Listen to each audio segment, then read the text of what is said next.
സ്കോക്ക് കൂലി.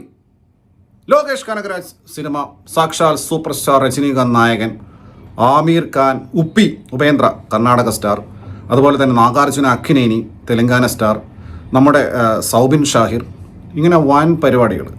പിന്നെ Anirudh music original score, Philomin Raj editor, Girish Gangadharan DOP.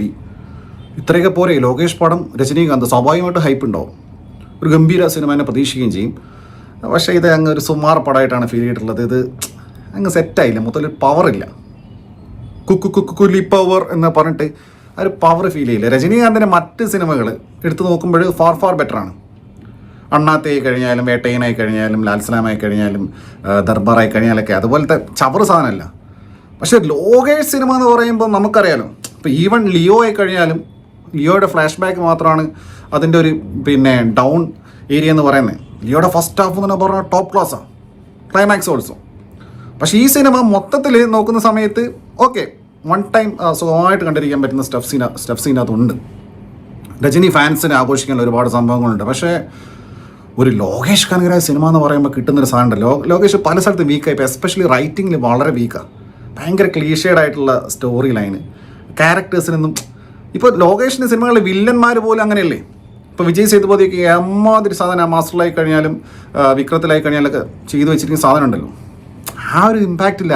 Aamir ഖാനൊക്കെ നമ്മൾ പ്രതീക്ഷിക്കുന്നത് ഓക്കെ, നമ്മുടെ റോളക്സിൻ്റെ അത്രയൊന്നും വേണമെന്ന് പറയുന്നില്ല. പക്ഷേ ആമീർ ഖാനെ കൊണ്ടുപോയിട്ട് അവസാനത്ത് കോമഡി പീസ് ട്രൗസറൊക്കെ ഇട്ട് വന്നിട്ട് കുറച്ച് പട്ടികളായിട്ട് വന്നിട്ട് അവിടെയാണ് എനിക്ക് കംപ്ലീറ്റ്ലി ഡിസപ്പോയിൻറ്റഡ് ആയി പോയത്.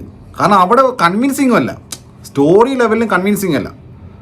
ഗംഭീരമായിട്ടുള്ള തുടക്കമായിരുന്നു, ഓപ്പണിംഗ് സീനൊക്കെ കിടുമായിരുന്നു. സൗബിൻ ഗംഭീരമായിട്ട് സൗബിനെ പ്രസൻറ്റ് ചെയ്തിട്ടുണ്ട്. സൗബിൻ മാക്സിമം ഔട്ട്പുട്ട് കൊടുത്തിട്ടുണ്ട്. കാരണം അത് അങ്ങനെ ഒരു ക്യാരക്ടറാണ് സൗബിൻ്റെ ക്യാരക്ടർ എന്ന് പറയുന്നത്. അതായത് ഭയങ്കര എന്താ പറയുക, കണ്ടു കഴിഞ്ഞാൽ വൻ വില്ലനായിട്ട് ഫീൽ ചെയ്യില്ല. പക്ഷേ അതുപോലത്തെ സൈക്കോ തരമുള്ള ഒരു വൃത്തികെട്ട ഒരു വില്ലൻ.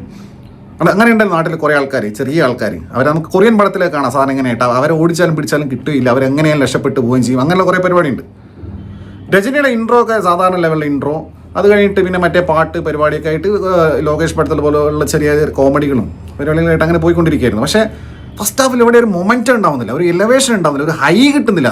ലോകേഷ് പടത്തിൻ്റെ ഏറ്റവും വലിയ പ്രത്യേകത അദ്ദേഹത്തിൻ്റെ ഇൻ്റർവെൽ പരിപാടിയല്ലേ. ആ ഇൻ്റർവെൽ പഞ്ച് ഒരു ഭയങ്കര ഒരു മീഡിയോക്കറായിട്ടുള്ള ഒരു ഇൻ്റർവെല്ലിൽ അത് ഓക്കെ. എന്നാൽ ഇൻ്റർവെല്ല് കഴിഞ്ഞാൽ പരിപാടി കയറുമെന്ന് വിചാരിച്ച്. പിന്നെ ആകെ ഒരു ലോകേഷ് പണ്ടൽ നടന്നിട്ടുള്ളത് ഇൻ്റർവെല്ലിന് ശേഷം ലോകേഷിൻ്റെ പരിപാടി അറിയില്ല, നോൺ ലീനറായിട്ട് അതുപോലെ തന്നെ അറ്റ് പ്രസൻറ്റിൽ നടക്കുന്നതായിട്ടും കുറേ ക്യാരക്ടേഴ്സ് അറ്റ് എ ടൈം പാരലായിട്ട് ഇങ്ങനെ ഓടുന്ന പരിപാടി ഉണ്ടല്ലോ, നമ്മൾ വിക്രത്തിൻ്റെ ഇൻ്റർവെൽ സമയത്തൊക്കെ കണ്ട സാധനം.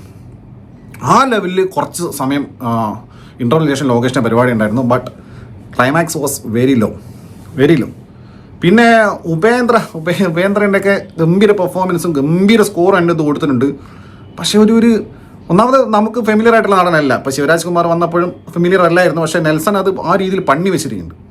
പിന്നെ പലപ്പോഴും നെൽസൻ്റെ ഒരു റൈറ്റിംഗ് സ്റ്റൈല്, നെൽസൻ്റെ ഒരു കൈൻഡ് ഓഫ് പരിപാടി പലപ്പോഴും ഇതിലിങ്ങനെ കയറി വന്നിട്ടുണ്ട്. ജയിലർ കണ്ടിട്ടുള്ള നമുക്കറിയാം, ജയിലറെ പോലത്തുള്ള സെയിം കൈൻഡ് ഓഫ് സീക്വൻസസും ചില പരിപാടികളും ഫ്ലാഷ് ബാക്കും അങ്ങനെയൊക്കെ ഉണ്ട്. മൊത്തത്തിൽ ഇങ്ങനെയാണ് എനിക്ക് ഫീൽ ചെയ്തിട്ടുള്ളത്. പിന്നെ ശ്രുതിഹാസൻ വെറുപ്പിച്ചിട്ടില്ല, അവരെ കൊണ്ട് പറ്റുമ്പോൾ അവർ ചെയ്തിട്ടുണ്ട്. പിന്നെ മോണിക്ക സോങ് അത് ഗംഭീര വൈബായിരുന്നു. നമ്മൾ കണ്ടതിൽ കൂടുതൽ കുറച്ചുകൂടി എക്സ്റ്റൻഷൻ സ്റ്റെപ്സ് കൂടെ ഉണ്ട്. സൗബിൻ ഗംഭീരമായിട്ട് ചെയ്തിട്ടുണ്ട്.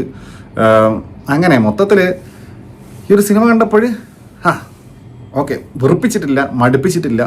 ഇത്രയും സമയം രാവിലെ പോയി കണ്ടു കഴിഞ്ഞാൽ ഒരു നമുക്ക് ഫ്രസ്ട്രേറ്റഡ് ആയിട്ടൊന്നും എനിക്ക് ഫീൽ ചെയ്തിട്ടില്ല. പക്ഷേ ഒരു ലോകേഷ് പടം കണ്ടതിൻ്റെ ഒരു സുഖം അത് കിട്ടിയിട്ടില്ല. പക്ഷേ ഒരു രജനി പടം മറ്റ് രജനി പടങ്ങൾ കണ്ടതിനേക്കാളും ഫാർ ബെറ്റർ ആയിട്ടാണ് എനിക്ക് ഈ സിനിമ പേഴ്സണലി ഫീൽ ചെയ്തിട്ടുള്ളത്. സത്യരാജനെ പറയാൻ വിട്ടുപോയി. അദ്ദേഹത്തിന് ഇമ്പോർട്ടൻ്റ് ആയിട്ടുള്ള റോൾ തന്നെയാണ്, അദ്ദേഹം നല്ല രീതിക്ക് ചെയ്തിട്ടുണ്ട്. പക്ഷേ ആ റോളിനൊന്നും ഒരു പവറില്ല. മൊത്തത്തിൽ അതാണ്, മൊത്തത്തിൽ ഒരു സാധനം ഇല്ല, പടത്തിനും ഇല്ല, ക്യാരക്ടേഴ്സിനും ഇല്ല. അതാണ്. പിന്നെ ഇദ്ദേഹത്തിൻ്റെ നാഗാർജുന അക്കിനീനിൻ്റെ ഒരു മോനുണ്ട്. അദ്ദേഹത്തിൻ്റെ മോനെന്ന് കണ്ടാത്തോണ്ട് ഇത് ഏതോ ഒരു ഓഞ്ഞ മോൻ, എന്ത് മോനെ അത്. പിന്നെ ഒരു സ്ത്രീ കഥാപാത്രമുണ്ട്, അത് ലോകേഷിന് സ്ഥിരം സ്ത്രീ കഥാപാത്രങ്ങളെ പോലെ പവർഫുൾ ആയിട്ടുള്ളൊരു ക്യാരക്ടറാണ്.